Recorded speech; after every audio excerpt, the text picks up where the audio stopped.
بسم اللہ الرحمن الرحیم الحمد للہ رب العالمین والصلاة والسلام علی رسولہ الکریم محمد وآلہ وصحبہ اجمعین اما بعد قال اللہ عز وجل اعوذ باللہ من الشیطان الرجیم بسم اللہ الرحمن الرحیم قل ان صلاتی ونسکی ومحیای ومماتی للہ رب العالمین صدق اللہ العظیم۔ اللہ کے محبوب بندوں اور اللہ کے مہمان بندوں اور بندیوں، میں کم وقت میں صرف اپنے رب حقیقی کا شکر ادا کرتے ہوئے یہ بات کہنا چاہتا ہوں کہ اے اللہ کے محبوب بندوں، جس اللہ نے آپ کو اپنا مہمان بنایا اور کب بنایا؟ ہمارے اور آپ کے پیدا ہونے سے پہلے، جب حضرت ابراہیم علیہ السلام نے بیت اللہ کی طرف لوگ توجہ دے، حج کے لیے آئے، بیت اللہ کے طواف کے لیے آئے، جب اللہ کے حکم سے آپ نے اعلان کیا تھا تو اس سے پہلے آپ نے یہ بات فرمائی تھی، اے میرے اللہ، میری آواز سلو ہے، بہت کمزور ہے، میری آواز کہاں پوری دنیا میں گونجے گی؟ تو آپ صلی اللہ علیہ وسلم نے ارشاد فرمایا کہ اللہ تعالیٰ نے فرمایا تھا کہ اے ابراہیم، اعلان کرنا آپ کا کام ہے، اور آپ کی آواز کو روح الارواح میں اور دنیا کے چپے چپے میں، اور یہاں تک جو بچے ابھی دنیا میں نہیں آئے تھے، ماں کے پیٹ میں تھے، وہاں تک آپ کی آواز کا پہچانا میرا کام ہے۔ آپ صلی اللہ علیہ وسلم نے ارشاد فرمایا، جس نے ایک بار حضرت ابراہیم علیہ السلام کی آواز پر لبیک کہا ہے وہ ایک حج کرے گا، جس نے 2 بار لبیک کہا ہے وہ 2 حج کرے گا، جس نے جتنی بار لبیک کہا ہے اتنے حج وہ کرے۔ آپ کتنی خوش نصیب ہیں۔ میں ابھی بیٹھا بیٹھا آپ کے اوپر کئی بار میں نے نظر ڈالی کہ آپ کتنے خوش قسمت ہیں، کتنی خوش قسمت ہے۔ ہزاروں لاکھوں کروڑوں انسان یہ سوچ سوچ کے رو رو کے اللہ کے پاس پہنچ گئے کہ اللہ ہم کو حج کرنے والا بنا دے، یا اللہ مجھے مکہ میں حرم میں نماز پڑھنے والا بنا دے، مسجد نبوی میں نماز پڑھنے والا بنا دے۔ ارے میں سچ کہتا ہوں، جب سے دارالعلوم ندوۃ العلماء سے حج کا سلسلہ شروع ہوا ہے شہر لکھنؤ کا، اس وقت سے اللہ نے جوڑا ہے۔ پتہ نہیں کتنے لوگ روکتے ہیں جو بھیجنے آتے ہیں اور وہ یہ کہتے ہیں کہ میرے لیے بھی دعا کر دو، میں بھی حج کر لوں۔ وہ رحیم اللہ، وہ کریم اللہ، وہ بخشش والا اللہ۔ ارے میزبان ہوٹل میں ہم آپ بیٹھے ہوئے ہیں شہر لکھنؤ میں، ارے سنو، وہ میزبان اللہ، وہ اللہ نے اپنی ذمہ داری پوری کر دی، آپ کو عبد النعیم بنا کر شہر لکھنؤ سے لے گیا، جناب قاسم بنا کر شہر لکھنؤ سے لے گیا اور شاندار اپنی میزبانی کرا کر مینا میں لے جا کر، عرفات میں لے جا کر، مزدلفہ میں لے جا کر، پھر مینا میں لا کر آپ کو الحمدللہ الحمدللہ اللہ نے حج کرا دیا۔ آپ وہاں پر گئے تھے عبد النعیم بن کر، آپ وہاں گئے تھے قاسم بن کر، آپ وہاں گئے تھے کبیر بن کر، اللہ نے آپ کو حاجی کبیر، حاجی نعیم اور حاجی قاسم بنا کے لوٹا دیا، دکھا دیا میرے اللہ نے۔ آؤ دیکھو، کھڑا کر دیا اس جگہ پر جہاں سارے انبیاء علیہم السلام تشریف لائے ہیں، بیت اللہ کی دہلیز کے سامنے کھڑا کر دیا میرے بھائیوں۔ اللہ نے آپ کو وہاں کھڑا کر دیا، اللہ نے آپ کو 1,00,000 نماز پڑھنے کی جگہ حرم میں نماز پڑھوا دی ہے، 50,000 نماز پڑھنے کا ثواب ایک نماز پر مسجد نبوی میں نماز پڑھوا دی ہے، اور عرفات کے میدان میں بھی کھڑا کر دیا جہاں حشر برپا ہوگا۔ اے میرے بھائیوں، سرزمین مینا میں اللہ نے آپ کو پہنچا دیا جہاں حضرت ابراہیم علیہ السلام نے اپنے لختے جگر حضرت اسماعیل علیہ السلام کو اللہ کے نام پر ذبح کیا۔ کہاں کہاں اللہ نے آپ کو پہنچا دیا، اپنی نعمتوں سے آپ کو بھر دیا ہے۔ اب آپ کے 2 ہی کام ہیں، بچنا ہے اور بچانا ہے۔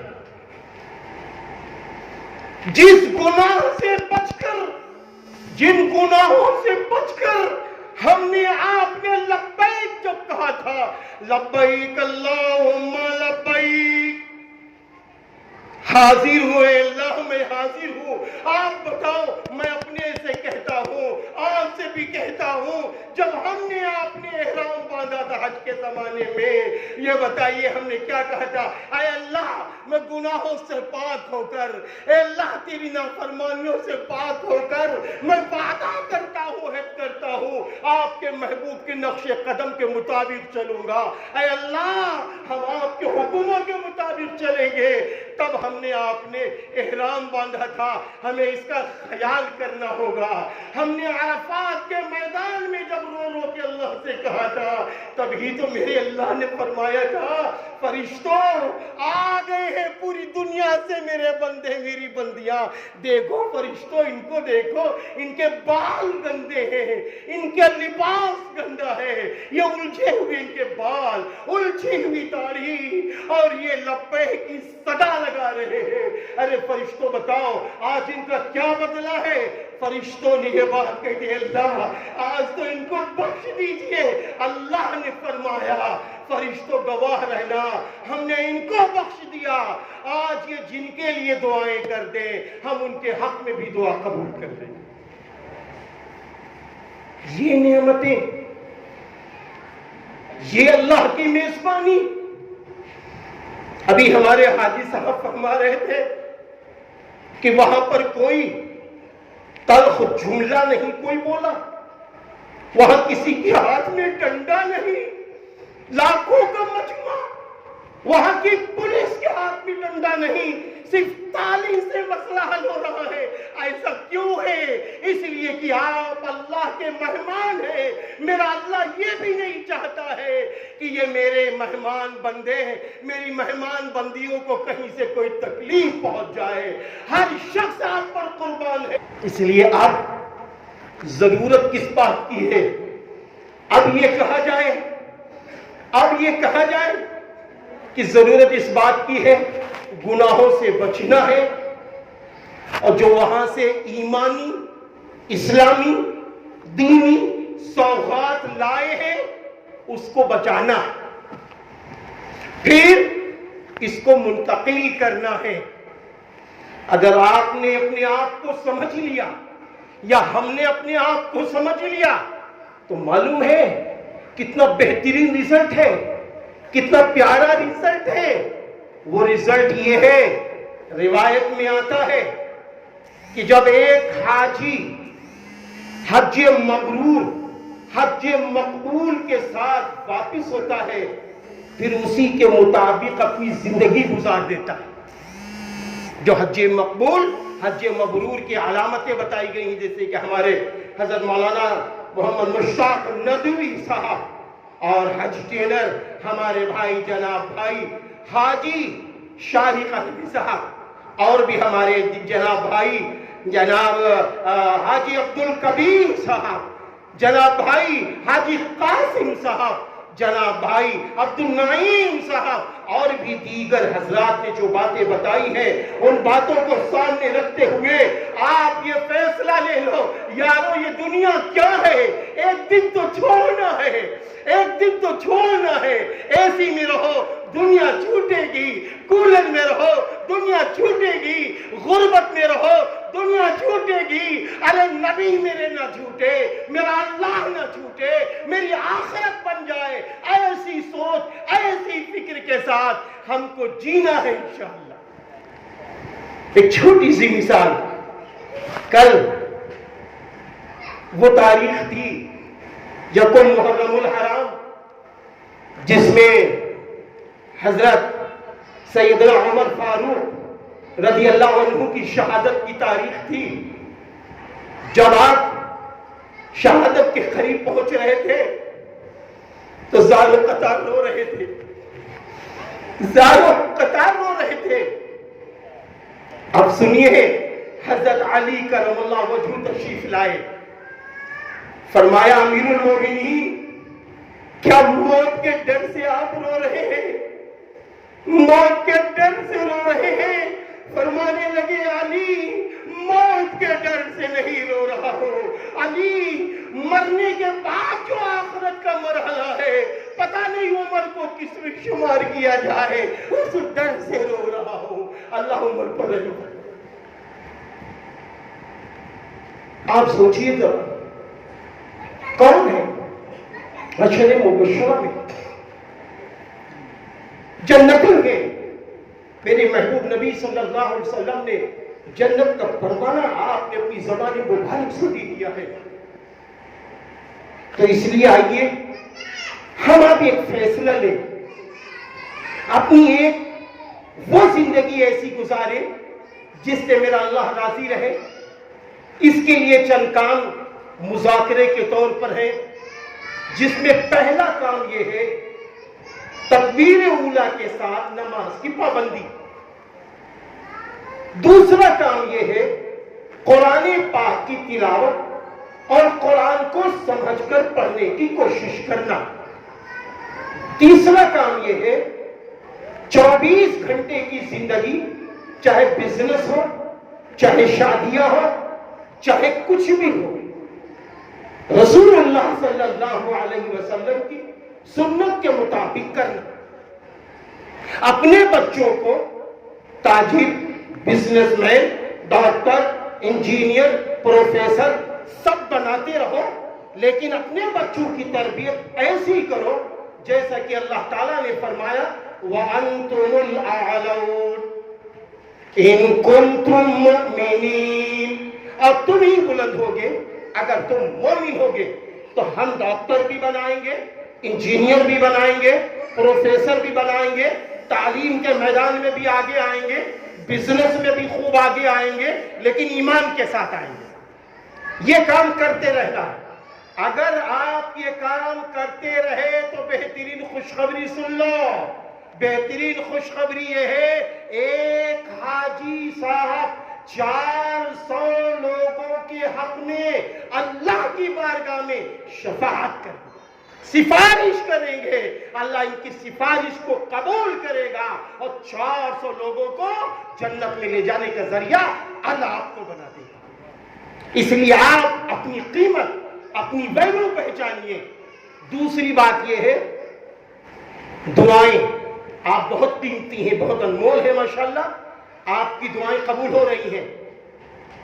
حضرت عمر رضی اللہ عنہ نے فرمایا کہ ذی الحجہ کا آخر، محرم الحرام، سفر اور 10 ربیع الاول تک یہ ملتا ہے کہ حاجی کی دعائیں قبول ہوتی ہیں، اس لیے اپنی قیمت کو آپ پہچانتے ہوئے ہر روز سارے انسانوں کے حق میں امت مسلمہ اللہ اور رسول سے جڑے، صحابہ کرام رضی اللہ عنہم اجمعین سے جڑے، اور ایک اچھا انسان بن کر، ایماندار انسان بن کر، اللہ کا چہیتا بندہ، اللہ کی چہیتی بن کر دنیا سے رخصت ہو، اس کے لیے دعاؤں کا اہتمام خود بھی کرتے رہیں، اور جو آپ سے کہے مبارک ہو آپ فوراً کہیے اللہ آپ کی بخشش فرمائے، اللہ مغفرت فرمائے۔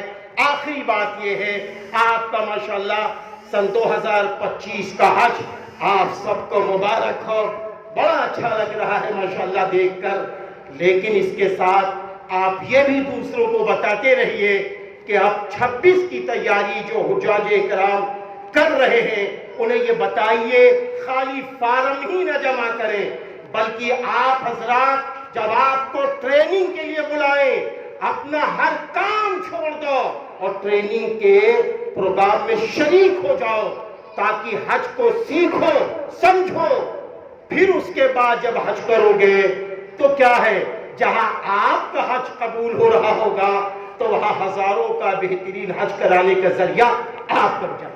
بس میں یہی کہہ کے اپنی بات کو ختم کرتے ہوئے آخر میں پھر یہی کہوں گا، جانے والے حاجیوں اگر آپ اپنی قدر کر لیں گے تو انشاءاللہ 400 لوگوں کے لیے آپ بہترین طریقے سے اللہ کی بارگاہ میں سفارش کرنے والے ہو جائیں گے، وہ لوگ بھی جنت میں جانے والے ہو جائیں گے۔